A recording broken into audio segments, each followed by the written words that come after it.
My test-taking anxiety culminated in a panic attack, but also took me to Stanford Medical School and Harvard MGH for residency. In this video, I'm going to share the 10 exact techniques I used to overcome my test-taking anxiety and score in the top 0.1% of some of the best test takers in the world, medical students.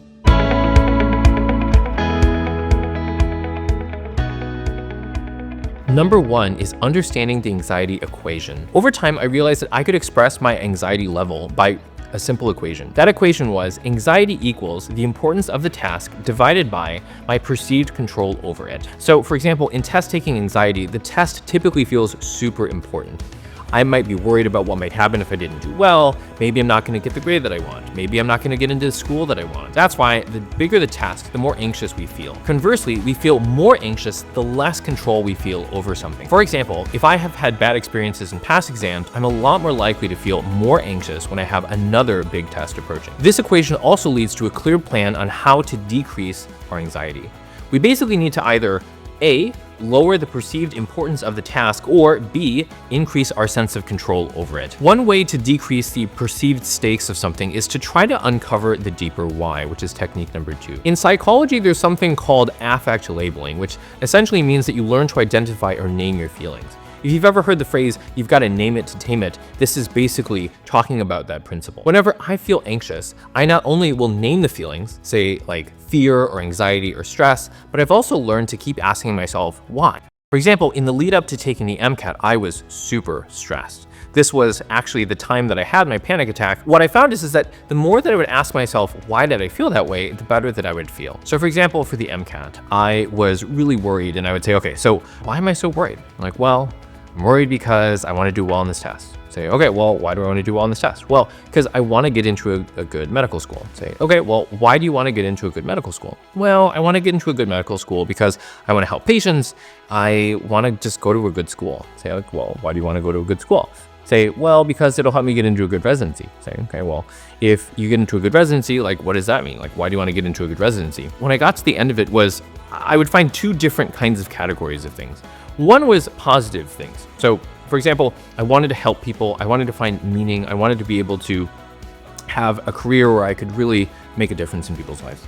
But what I also found is that there were sort of like less positive or even negative things. So for example, I realized that a lot of what was driving me was that I felt inadequate and I wanted to feel better about myself by seeking external validation. One thing that I've struggled with for a long time is feeling like I wasn't good enough. And so I would fall into this trap of always trying to seek success. I would basically try to seek what society would term success. And I would keep trying to do these things to really try to fix or fill the sense of inadequacy that I felt deep down. And so when I would ask myself why, like, why do you want this test? Why do you want this?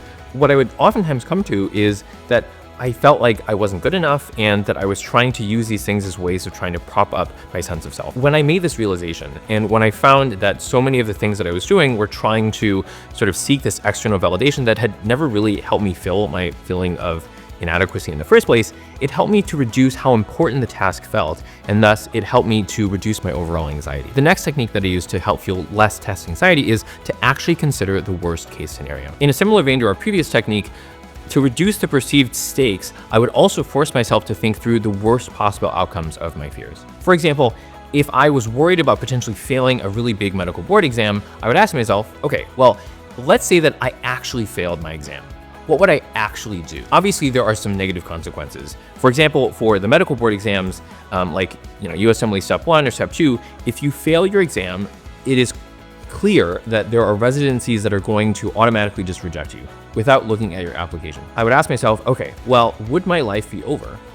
And the answer to that was no. And so I would realize that even in the worst case scenario, I could still be a doctor. Let's say I wanted to be a plastic surgeon. If I failed my exam, I would automatically be rejected by almost every single plastic surgery residency program. But that doesn't mean that A, my life is over, and B, that even that the dream of being a plastic surgeon is necessarily gone. For example, if I wanted to be a surgeon, I might say, okay, well, maybe I can't get into plastic surgery through the front door, but there are other ways of doing this. I could do what's called a preliminary surgery year, which aren't very competitive. I could work really, really hard, impress the people there, and just, do as much as I could to become the best possible surgeon, and then get so good that eventually I could get into a general surgery program. And then eventually, if I do well in the general surgery program, then I can match into a fellowship where I can basically do plastic surgery after doing a different surgical specialty in the first place. Regardless of what it is that you are afraid of or what it is that you want to do, this exercise can help you to see that even in the catastrophic scenarios, there are still paths forward. Knowing exactly what I would do in the truly worst case scenario helped me to realize that while I didn't want it to happen, I'd still be okay even if it did. Technique number 4 is to reframe obstacles as opportunities. One thing that's helped me a lot with my test taking anxiety is training myself to see opportunities even during the worst obstacles. Now, this wasn't easy, but it has been transformative for me. So for example, I have ADHD, and I was diagnosed relatively late in the game. This is something that typically people dread, especially in academics or anything where sustained focus is critical.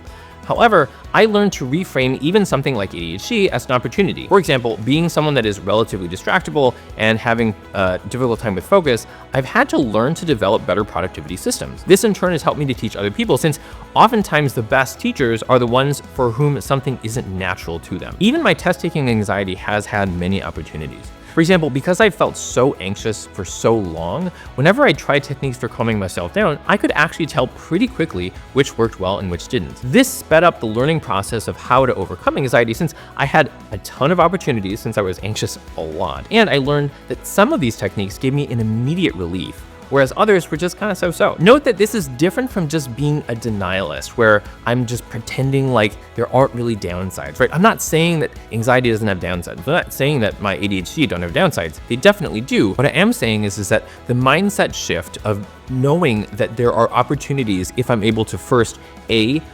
control my negative emotions around something, and B, to just look objectively at things and say, okay, well, these are some bad things, but there's also a lot of really good things, and let me focus on how I can maximize those good things, has been a huge game changer for me in controlling my test-taking anxiety. Number 5 is therapy, particularly EMDR. Now, EMDR, or eye movement desensitization and reprocessing, is a kind of therapy that has helped me to uncover and process a ton of my underlying childhood experiences that were fueling my anxiety.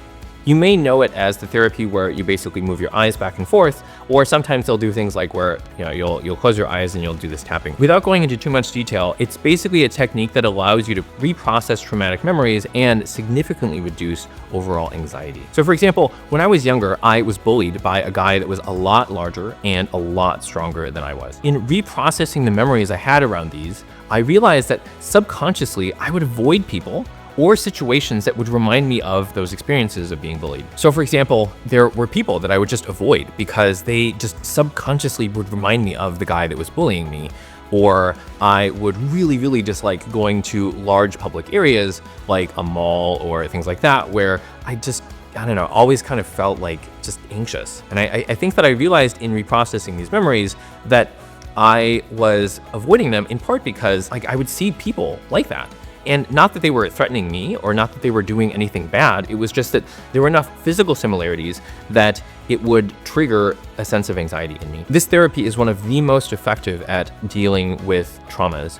And so for me, this was life-changing. Even though I don't have PTSD, right? It's oftentimes used for things like PTSD for war veterans or people that have a lot really, really, really traumatic experiences. What I realized though is that even for the little t traumas like mine, it can help dramatically with addressing the root causes of my feelings of inadequacy or my feelings of anxiety. Number 6 is to challenge the underlying premise. Every belief system, including my own, has fundamental premises, or things that basically can't be proven, but we just have to accept as true. So for example, in mathematics, which we think of as just being this, true, very logical system, there are still axioms that cannot be proven. We just have to accept them as true. Some famous ones are, A is not A, meaning if you have a double negative of a statement, that is the same as the statement. You can't prove that to be true. For most mathematical systems, they just accept that to be true. They're not trying to prove it, and they're basing all of the other parts of the mathematics on, in part, those assumptions. In religion, it's the same thing, right? The existence of a higher power or of specific spiritual truths, these are oftentimes premises. These are things that can't necessarily be proven or disproven, right? We just have to accept them as true. Based on those premises, everything else comes. In my case, I realized that my belief system of myself was based on the premise that I'm not good enough. This belief was so ingrained that no matter how successful I was, I couldn't change it. If something good happened, it was just that I was lucky. And if something bad happened, it just confirmed the premise that I wasn't good enough in the first place. What I realized is that a premise isn't something that I can change through evidence, right? I had to actively challenge this thing. And so what I started to do is I started to tell myself, you know what? You are good enough. And I would look for evidence to support it. It wasn't necessarily that I was ignoring reality. It wasn't like I was, doing poorly and telling myself, no, like you're actually the best, right? It was actually that I learned to be more objective and to say, you know what, like you are good enough, and to try to see things as just the objective, like, okay, well, yeah, you are good enough, but you did not do a good enough job preparing for this exam, perhaps. Or if I did well, right, I would look at what it is that I did and say, yeah, that makes sense, right? You did well because not only are you good enough, but you also put in the work to show it. I realized through this process that clinging to a familiar belief of inadequacy was actually more comfortable than actually changing it. By combining this mindset work with skill improvement, I created a positive reinforcing cycle of growth and confidence. Number 7 is meditation. I started meditating in medical school, and it was a game changer. As someone who was later diagnosed with ADHD, meditation significantly improved my concentration and reduced my anxiety. I think another part of meditation that helped me was realizing that just because I was anxious about something, it didn't necessarily mean that that was a bad thing. One tip is that done is better than perfect. So it was really, really hard as a busy medical student to find time to meditate. However, I would do a meditation exercise at night in bed. Basically, I would sit there, I would turn on one of the body scan exercises that I was learning in class, and I would just do that exercise until either A, I would finish it, or B, I would fall asleep. Number 8 is exercise. So exercise became my go-to anxiety management tool for a long, long time. It consistently improved my mood and productivity. I made it a non-negotiable part of my day, even when I was traveling. So for example, if I go to the hotel, I'll just walk up and down the stairs or go to their gym, basically anything so that I can keep moving. I discovered that even just 5 minutes of exercise could immediately make a difference in how it is that I felt. And so especially on high stress days before exams, I would, go on a run, or I would do a quick workout or something, but I would use exercise as a way to clear my mind and to boost my confidence. Number 9 was to establish an early morning routine. So creating a consistent routine was critical for me, especially around sleep. During medical school and residency, I realized that I was at my most productive when I would go to sleep at 9 p.m. and wake up at 5 a.m. every single day. This consistent sleep schedule improved my sleep quality, increase my productivity, and it would significantly reduce my anxiety. Because again, the more productive that I was, the less stressed that I would feel about things, because I was just getting stuff done, right? I didn't worry at the end of the day of like, oh my gosh, I didn't do that, I didn't do that, I didn't do that, I didn't do that. And all of the then sort of subsequent feelings of like, oh man, like you're not doing enough, and oh, like, oh, you're not good enough, and all those worries that I would have. Instead, I would just feel good because I was just getting more stuff done, which fed into that virtuous cycle of feeling good about myself, and then I would get more stuff done, and then I would feel even better about myself. And so having that consistent schedule makes a huge difference. And number 10 is that I became a better learner and a better test taker. As I've alluded to, our experiences shape our beliefs, and our beliefs shape our character. When I had a lot of anxiety around tests, I had basically become someone who was anxious because frankly, I hadn't developed very good test taking skills. I'd actually gotten rejected from all of my top choices for college, and my SATs weren't great because I honestly didn't know how to take the tests very well. I hadn't prepared very well. I didn't have a very good system for testing. Instead, I set it as my goal to become the kind of person who didn't get anxious in tests. And what I realized is that the kind of person that doesn't get anxious in tests is the kind of person that has the skills and the experiences of someone who could stay calm during the biggest tests of their life. I did an honest self-assessment, and I realized that while I was pretty good at learning, I didn't do a very good job of understanding what the questions were asking. I also realized that I was making a lot of careless mistakes where I would just like miss a word in a sentence, or I wouldn't take the time to think about like what this sentence meant relative to the sentence before. These are things that I learned afterwards that are very characteristic of people with ADHD. What I realized is that as I became more competent at things, that I would become more confident. And as I became more confident, I just felt less anxious. And the reason is because I just felt good about my chances, right? I was like, yeah, like I understand exactly what they're asking me. I understand what the sentence is trying to tell me. And because I could see my scores improve, I just started to feel a lot less anxious. My transformation from having panic attacks to being a top performer wasn't overnight. It was a process of consistent effort and self-discovery. If you want to learn the 6 signs of ADHD that I missed as a high achiever, click this video now.